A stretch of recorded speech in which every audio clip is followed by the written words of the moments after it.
Hey everybody, welcome to Culinary Characters Unlocked. I'm David Page. On this episode, a Canadian chef who's had great success serving the Caribbean food she grew up with at her Toronto restaurant, Miss Licklemore's, and who's now opened a second place in Washington, D.C. called Isla, where she's doing Caribbean with a twist. Here's Lonie Murdock. Chef, how you doing? Thanks for joining me. Thanks, Dave. Thanks for having me. Well, glad to chat with you. I have read you are kind of reimagining Caribbean cuisine. Yeah, reimagining is a great word. I don't like to say reinventing because it is perfect in every sense of the way, as it is and as it has been for a very long time. The heritage and the roots of most of the food and the recipes that I glean inspiration from have so much soul, love, comfort, joy in them that I don't try to stray too far away from the actual base of it. But then we kind of take those things and build on them, use different techniques, merge ingredients, that sort of thing. But staying true to the beauty and the bounty of the islands is what I like to say. Well, what is Caribbean cuisine? I mean, isn't it different from island to island? There's a lot of crossover, right? I think a lot of dishes are called one thing in one place and called something else in another. But then when you see them side by side, they're basically the same dish. Everybody kind of has their own version of a cod fritter or a fish fritter. Some islands have an oil down. Some have a rundown, but they're similar in terms of what actually hits the plate in the end. And I think based on the geographical regions, some of those ingredients change a little bit. Obviously, whose grandmother makes it best is always up for debate, but I think there are a lot of similarities across many islands. Even non-Caribbean islands, when you start to see some of the foods that cross over, you're like, oh, bacalhau is something that my Portuguese friends make, an amazing cod fritter, which is similar to multiple Caribbean islands. Well, I want to get into the food in detail in a bit, but first, what's your Caribbean heritage? My mom's Jamaican. So my entire maternal family is from Jamaica for generations. She was born there, immigrated to the US, and I'm born in Canada. I live in Toronto and we have a huge Caribbean population. So I always like to tell people it's like the most Caribbean place outside the Caribbean. Really? I didn't know that. Oh yeah, we have a huge Caribbean population, super rooted in tradition. We have like the largest carnival outside of Trinidad, I want to say, Caribbean Carnival. Obviously Brazil's is huge, but Caribbean Carnival outside of the Caribbean is in Toronto. Your dad's Canadian? My dad is Canadian. Mm-hmm. Any ethnic food heritage there? Absolutely none. Have some back bacon and hope for the best. What did you eat growing up? Was it heavily Caribbean or? No, so I was a picky eater as a child, but it was really interesting because we really were the only people that I knew that ever had curry in our house.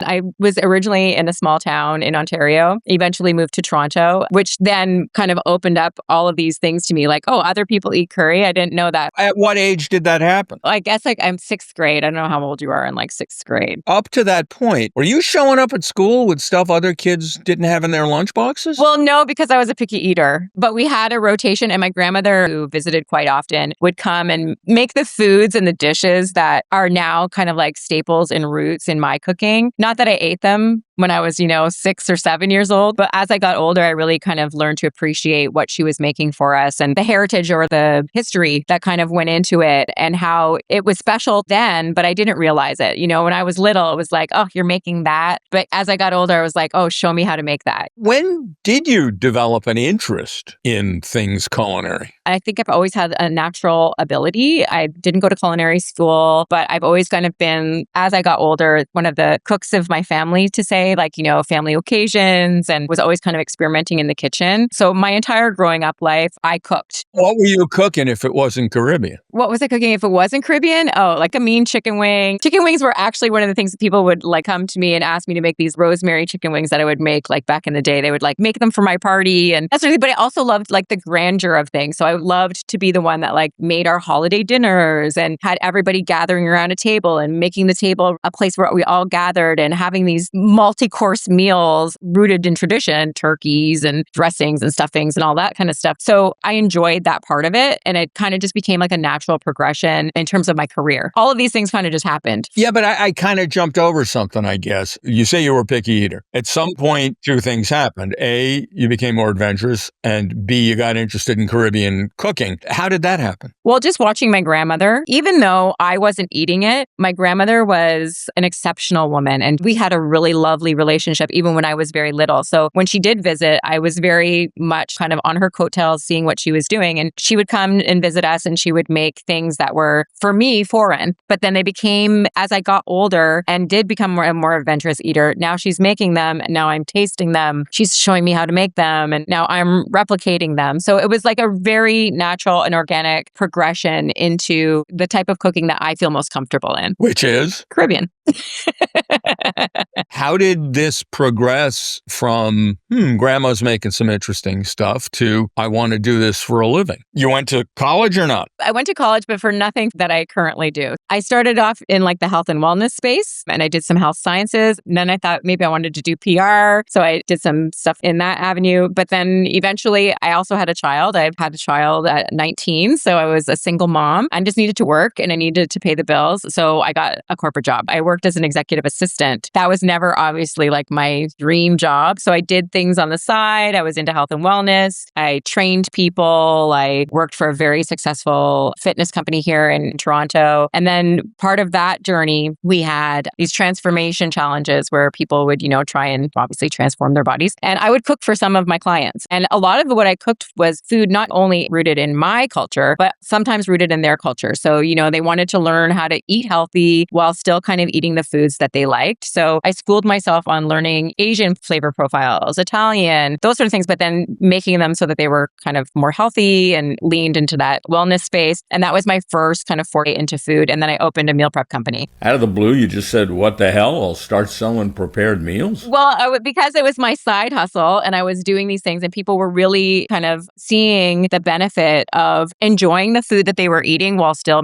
making it towards their ultimate fitness and wellness goals. It made it easier for them to stay on track. So because I was seeing that people were really kind of curious about this, I thought, okay, well, maybe I'll start a little side hustle and do this. And so I did start a little side hustle. And then some friends of mine who are in the film business were here shooting Suicide Squad and they were using another meal prep company. And I was like, perfect. I need you to come and come to this tasting for me. Tell me what I'm missing here since you're using these food companies all over the place. And they came and they were like, no, we're ready to sign up. We want to sign up with you. Let's do this. I was like, well, I'm not ready. I have a day job. They were like, well, we're ready. So I went to my day job and I was like, I need to take a 2-week sabbatical to figure out the next steps of my life. And then I just decided to kind of bet on myself and I quit my day job and found a kitchen and started doing meal prep. And when you say meal prep, who are the clients and what is it you were delivering? A prepackaged meal ready to heat or what? Yeah, so we would cook everything. Well, when I say we, for the most part, it was just me in the beginning. And then I eventually was lucky enough to get busy enough to bring on some other employees. But in the beginning, it was just me and my friend and business partner at the time, who was a naturopath, who would help me kind of develop these holistic recipes. And then, we would cook these meals. And for the most part, we had a funnel of clients from my other side hustle, which was, training and working at these places. That was the first wave of customers. And then obviously I worked on the Suicide Squad. And then eventually the word spread and we had outside customers. So people who were just busy lifestyle, didn't want to order from takeout all the time, monitoring kind of what they were eating. And because the recipes were really flavorful and kind of broader than I think at that time, this was 2016 and meal prep had just started to kind of really take off. And it was very much trainer specific, like boiled chicken. And I was incorporating flavors and foods from different regions and that sort of thing. And so I think that's why it was popular. But I did that for a number of years and then decided one day that it was a lot of work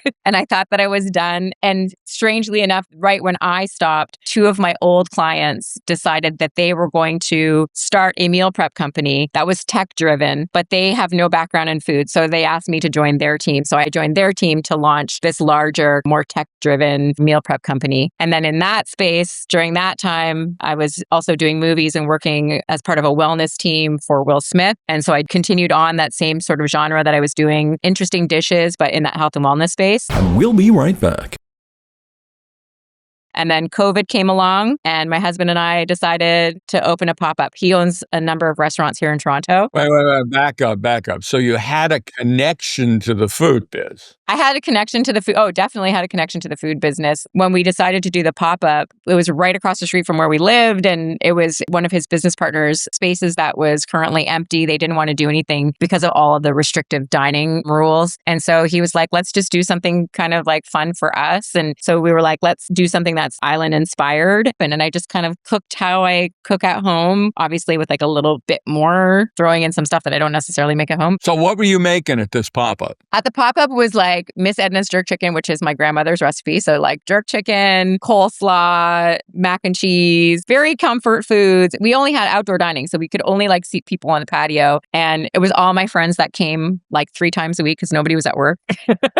And it was great. And I thought this is really fun. And it was busier than I thought it was going to be. But I didn't anticipate the next wave of what was going to happen. And that was, it really resonated with people. Even though we have a large Caribbean community here, we have very few sit down, dine in experiences where you're getting a full dining experience. And because my husband is a restaurateur, even though it was casual and whatever, we still focused on steps of service and making sure that you really did have a full experience when you were there. And it really resonated with people. So we're like, hey, maybe we should do something more with this. And 2 years later, we opened Miss Licklemore's brick and mortar, the full restaurant that it is now today. And then that led me to 2 years later opening Isla in D.C. What is Miss Licklemore's? Miss Licklemore's is a more traditional Caribbean restaurant. So it is elevated dining, still an elevated dining experience, but the dishes that hit the plate here, that hit your table, are more rooted in tradition. They look more closely related to what you would typically get in terms of a West Indian meal, whereas Isla really focuses on the beauty of the ingredient. So we're giving you hints and threads of these traditions, but we're giving them to you in a definitely more elevated way and focusing more on the ingredients instead of a traditional plate. Well, let's start with the traditional stuff you're serving at Miss Licklemore's. Mm-hmm. I'm looking at your menu. Oxtail's a bestseller. The oxtail patties are here and at Isla. They're always the bestseller. Okay, explain, first of all, is that Jamaican? Is it more broadly Caribbean? Well, the word patty is Jamaican. That is Jamaican. And what does that mean? What is a patty? Well, there was a huge controversy at one point, especially in Canada. I don't know if it was in the US, but when Jamaicans immigrated to Canada, they were selling patties, which is the flaky crust and then the meat in the inside. The Canadian, I want to say like the food regulations people wouldn't allow them to call them patties because patties here were burger patties. So there was a huge controversy. And a Caribbean patty is a dough pocket filled with a protein. Yes. So it's like flaky crust. I guess like the most traditional one is beef. It's usually made with like beef and lard, and it's like minced meat, kind of a little bit spicy, and then a very flaky pastry folded on top of that. So ours are hand size, smaller, cute hand size patties, and our most popular one is oxtail. But how did the controversy resolve if you weren't allowed to call them patties? Honestly, I'm unsure how the controversy resolved itself, but we definitely call them patties. You call them patties, okay. Yeah, we call them patties.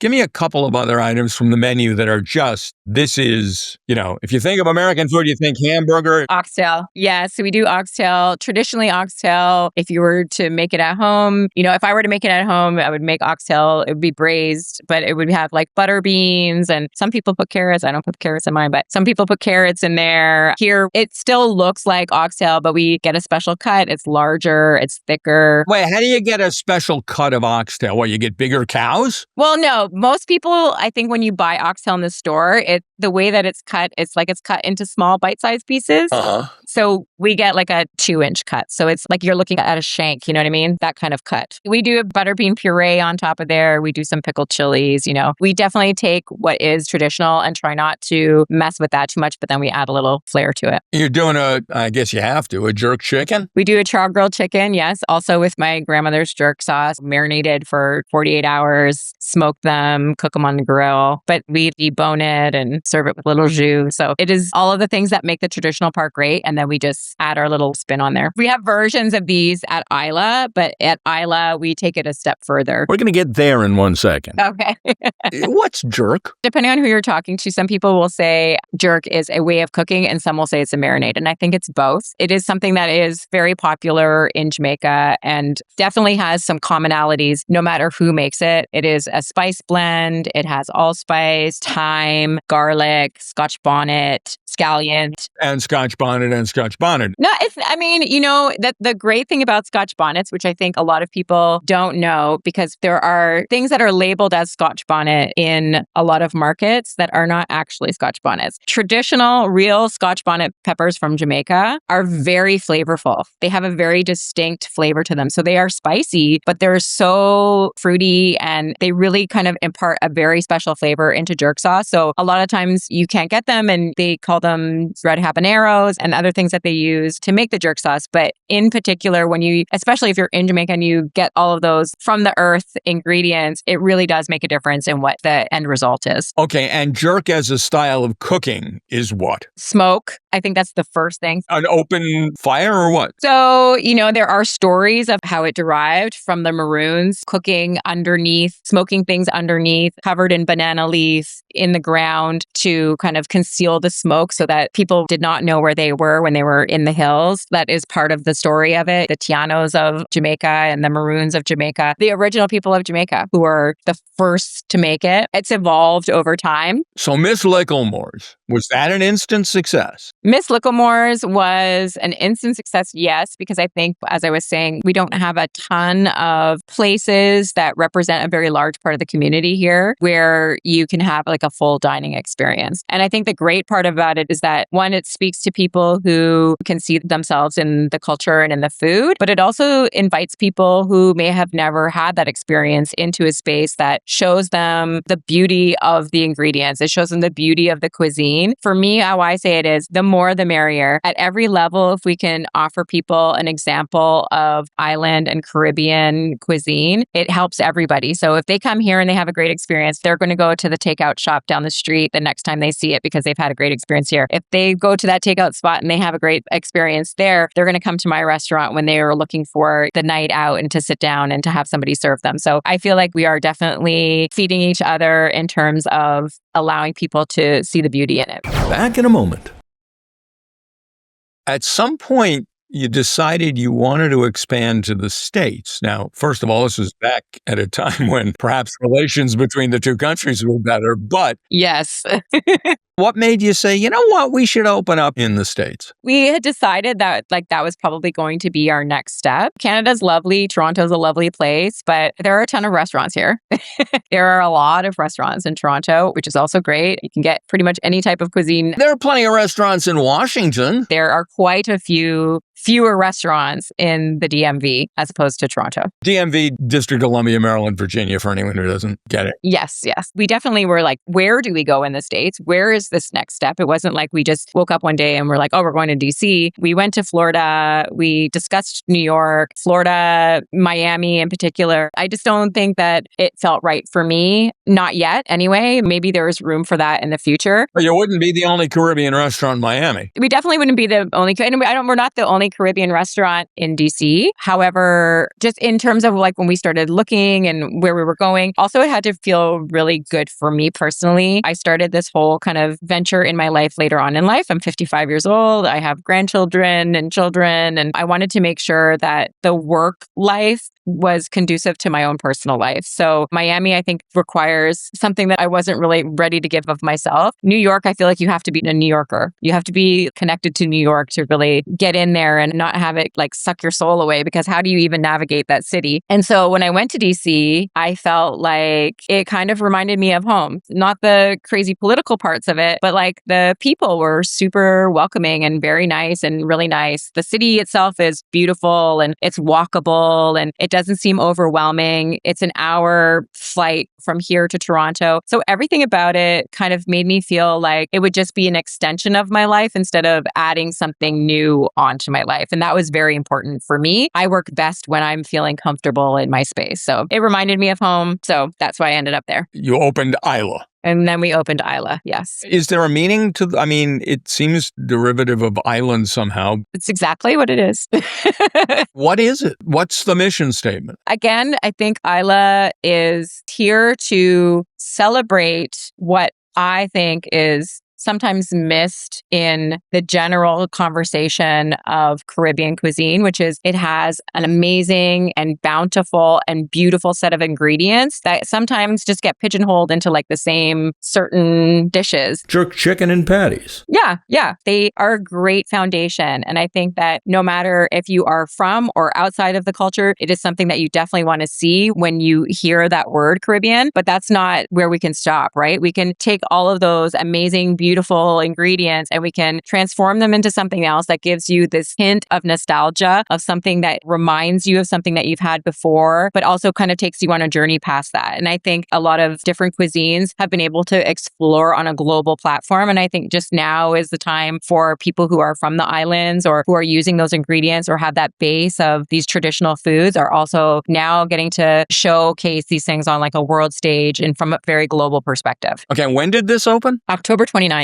2025. We're new. How you doing? We're doing really well. DC has been so overwhelmingly welcoming to us, to Isla, and to what we're doing. We've had great coverage and great press, but beyond that, we have regulars, and we've only been open since October. Are the regulars all Caribbean? No, not at all. Not at all. I mean, I think they love it. I think they love the boldness of the flavors. Obviously, we have a lot of Caribbean diners come in there. It's really special for me when I meet people who are from the Caribbean who say, oh my gosh, I'm so proud of you. They don't know me, but they're like, this is so nice to be able to not have their traditional meal on a plate, but feel kind of recognized through everything that they're experiencing. But then on the flip side of that, people who have absolutely no tie to the Caribbean are just like so impressed by what it is that we're doing, the boldness of the flavor, the beauty of the dishes, everything about the experience, the beauty of the room even. I mean, for me, all of those things are exactly what I wanted people to feel. And they've been really, really warm, very welcoming. To see people come back or come to dinner one time and then come back with their families and then come back with their work families, for me, that's tell that I'm doing something right. So that's very important for me, for people to kind of feel warm and welcomed in the space. It's very grand. So my idea was that you saw not only yourself in the restaurant, you got this experience, an elevated dining experience, but you also feel welcome when you get there. You feel kind of warm and comfortable. I think there may be a perception when you're talking about island food that it's not fine dining. Yes. It's something you eat by the water. Or it's street food or something. Yeah. A, I assume there's Caribbean fine dining, but B, you're elevating the hell out of this. Yeah, but there are some people who are doing really elevated fine dining. Michelin star, James Beard award-winning chefs who are doing this. And I really do feel like it is a time that it is getting the well-deserved recognition. Do you feel like Caribbean cuisine is becoming better known in the States? Oh, 1,000%. Definitely. Yes. 100%. Oh, you got to pick 100 or 1,000. Don't go backwards. I feel like I remember reading a Forbes article. This is probably now like 4 years ago. And it was like, Caribbean is the next wave. And it's about time, but it's definitely picked up momentum. And I feel like the level that chefs are presenting at now is incredible. They are all, like I said, competing with the world's best. And it's been a very European or Asian dominated kind of experience when you get to those accolades, James Beard, Michelin, 50 Best. I think last year was the first year a Caribbean was entered in the North American category. It's definitely having its moment. I'm proud to be a part of it. I like to think of myself as part of the first level of groundswell of support and people who are doing it on this level. So it's great to see. And it's represented in the fact that not just Caribbean people are dining at Isla. There are people from all walks of life that are dining there. Everybody is really loving it. They're blown away. And for me, that's just so incredibly humbling for people to come in and say words like that to me about something that is obviously so near and dear to my heart. Let's talk about some of the food. You talk about how this is Caribbean Caribbean food with a twist or taken to a slightly different place. I'm looking at your menu. Is lamb tartare a Caribbean food? No. Okay, how'd you invent that?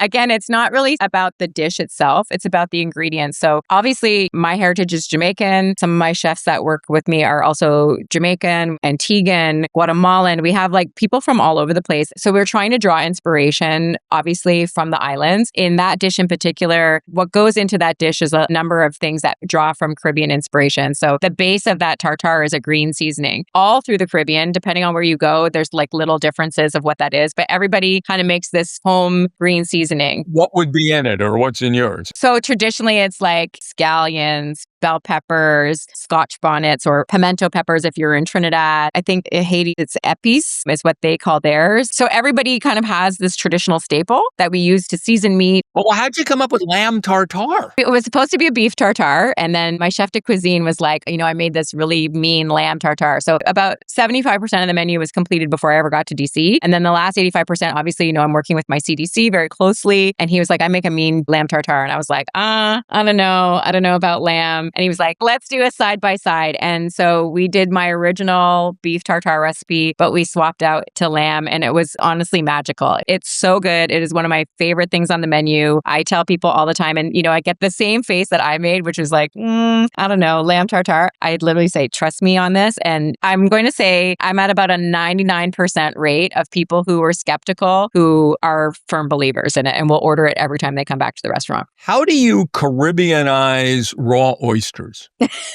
Well, oysters is just a vessel. Obviously, we start with a great oyster. And then sorrel is a very traditional drink that we make in the Caribbean. Lots of places make it, in particular in Jamaica, around the holidays. So it's made with hibiscus. It's a very festive drink. So you make it with like orange peel and allspice and cinnamon. And it's like a very warm, it's like a hibiscus tea, but we've kind of made it into something else. And then some people will put rum in it and some people will put wine. Some people will put both. But anyways, we've made it into a granita. So we do like a cold shaved granita. And then we also do a Scotch bonnet mignonette. With the oyster. Wow. Okay. You're doing an oxtail patty, but not the standard one. What have you done to that? Going to DC, obviously, I get to meet new purveyors and they have Oxtail Wagyu. Unsure how that happens, but we were doing a Wagyu oxtail patty. It's very similar to the ones that we make here at Miss Licklemore's. Obviously, again, just elevating it in terms of like the products that we're using. In terms of an experience,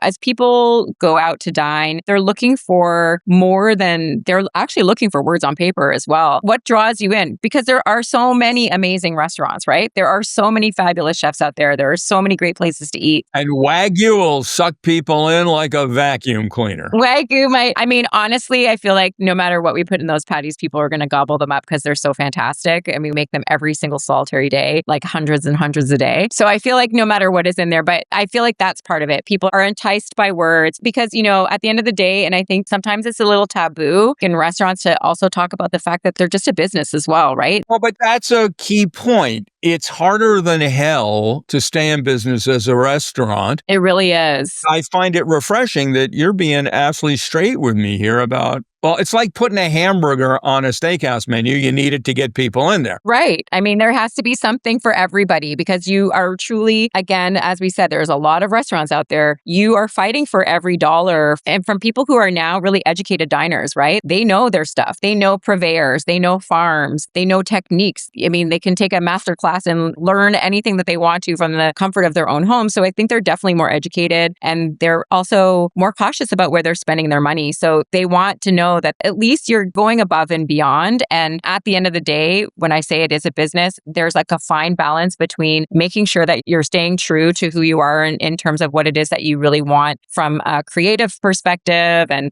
from a food perspective, from a chef perspective, but also making sure that, you can pay your staff and keep the lights on. You have to find the balance of both of those things. And maybe it's in the word Wagyu, or maybe it's in something else in a different type of restaurant, but that's it. There has to be something that draws people in. Just like like that restaurant prime meat. People will hear that and they'll think, okay, I'm getting more value for my dollar. I hear you entirely. One of the hardest things, I mean, look, restaurants fail left and right because if you're a great chef, that's one thing. But if you don't know how to run a restaurant, that's something else. Right. And speaking about that, I'm reading about you fighting for respect. I'm reading one article that says, building something at this scale as a self-taught woman without Michelin stars or James Beard recognition has required you to fight for your seat at the table. This is a quote from you. I've been called passionate, emotional, and opinionated, when in reality I was confident in my vision and unwilling to let it be diminished. Is this the Hollywood explanation is when a male director yells at someone he's passionate, when a female director does, she's a bitch? Is this the same thing? And is it about gender? Is it about a Caribbean background? What is it? For me, because I've worked in the majority of the spaces I've worked in, people are understanding of cultures and especially like my Caribbean background and have also shared the same. I think when it comes to the fact that I am self-taught, I don't have CIA credentials, I don't have a list of known restaurants on my resume. My restaurants are my own. My businesses have been my own. So I think sometimes people can get caught up in where you've worked. I respect it. And I learn from the people who have worked in those places. I definitely try and take what their experience has been and incorporate it into my experiences as well. I just feel like in this business, first of all, there's not a ton of women representation in roles of leadership. So a lot of people, I think it's their first time taking direction from a woman at this level. And then it's just the person. Some people, they don't care. Like, I'm a woman, they don't care where I've worked, and they're collaborative people. And then there's other people who it's just their personalities. But again, I said I'm 55 years old, so it doesn't bother me in the same way that it might bother somebody who's definitely new and coming into this space. I've traveled along other careers where it's been the exact same thing. It doesn't necessarily have to do with just being in the culinary world. It's something that happens. But I think, again, with not only Caribbean dining having its time, women coming into these roles of leadership, especially in the culinary space, is definitely having its moment as well. So I think that's definitely going to change. We're going to come in with a new, fresh attitude. We come with different management styles. It's going to be reflected in how the entire hospitality industry is kind of perceived and how people work. Again, reading about the restaurant, there was a suggestion of the Obamas having dined there. Yes, they came. They dined 2 weeks after we opened. They had date night the second week we were open. I did not meet them. I was too busy. Everybody got mad at me that I didn't get to go meet them. But first of all, I was honored that they came. You know, they're in D.C. and they go out quite often there. And I think they have their regular spots. So I felt really honored that they came to my place very early on in our opening days when they came to Isla. But I was so conscious of the other 200 diners that night that I kind of let them slip away. And just as I was like, oh, shoot, I need to go and introduce myself, they had just Secret Service their way out of the building. But I heard that they loved it. So really, at the end of the day, that's all that counts. Are they good tippers? I didn't ask. I did not ask. I wanted to make sure that their food was hot and their drinks were cold. And that's all I was really caring about. So, okay, you got a place in Toronto. You live in Toronto. You got a place in D.C. How often can you be at the place in D.C. and how do you maintain quality? So I have a fabulous team there. They are excellent. My CDC is Chef Corwin Hemming, Chef de Cuisine. He's fantastic. My senior sous, Kevin Ho, is fantastic. My whole team is amazing over there. My husband and I go back and forth. So most of the time when I'm not there, he's there. So there's always kind of like one parent in the building, so to say. But I try and go back and forth as much as I can, obviously keeping tabs on things that are going on here. My team here has been here, like Licklemore's is now going on 4 years. So they can chug along a little better without me. There's so many moving pieces right now in Isla. Eventually they will get there too. But right now I like to be kind of hands in both places. Going to be a third restaurant anytime soon?